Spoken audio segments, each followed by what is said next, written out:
ಜನ ಏನು ಮಾಡ್ತಾರೆ ಗೊತ್ತಾ, ಇಲ್ಲಿ ಪಕ್ಕದಲ್ಲಿ ಯಾರೋ ಇದ್ದಾರೆ, ಹೌಸಿಂಗ್ ಲೋನು ಈಸಿಯಾಗಿ ಕೊಡ್ತಾ ಇದ್ದಾರೆ ಅಂತ ಹೋಗ್ತಾರೆ. 10%, 12%, 14% ಬಡ್ಡಿ.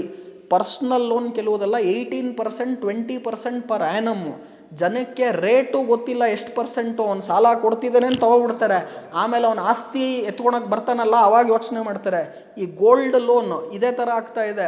ಅವ್ರು ಯಾರೋ ಬರ್ತಾರೆ, ನಿಮ್ಮ ಚಿನ್ನ ಇಟ್ಬಿಡಿ, ನಾವು ದುಡ್ಡು ಕೊಟ್ಟು ಬಿಡ್ತೀವಿ ಅಂತ ಹೇಳ್ತಾರೆ. ನಾಳೆ ನೀವು ಅದನ್ನು ವಾಪಸ್ಸಂತೂ ನಿಮ್ಮ ಚಿನ್ನ ಮರ್ತೋಗ್ಬಿಡ್ಬೇಕು, ವಾಪಸ್ಸಂತೂ ಅದು ಬರೋದಿಲ್ಲ. ಬಡ್ಡಿ ಮೇಲೆ ಬಡ್ಡಿ, ಬಡ್ಡಿ ಮೇಲೆ ಬಡ್ಡಿ ಹಾಕ್ಕೊಂಡು ನಿಮ್ಮ ಅಸಲು ಮತ್ತು ನಿಮ್ಮ ಏನು ಅಸೆಟ್ ಇರುತ್ತೆ, ಆಸ್ತಿ ಇರುತ್ತೆ, ಮುಟ್ಟುಗೋಲು ಮಾಡ್ತಾರೆ, ಇಲ್ಲ ಅವ್ರು ತೊಗೊಳ್ತಾರೆ. ಈ ಮಿಸ್ಟೇಕ್ ಮಾಡಬೇಡಿ.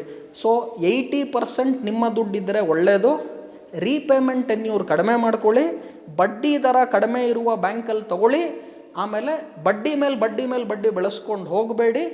ಬೇರೆ ಎಲ್ಲನ ದುಡ್ಡು ಬಂತು ಅಂದರೆ ಆದಷ್ಟು ಬೇಗ ಇದನ್ನು ರೀಪೇ ಮಾಡಿ.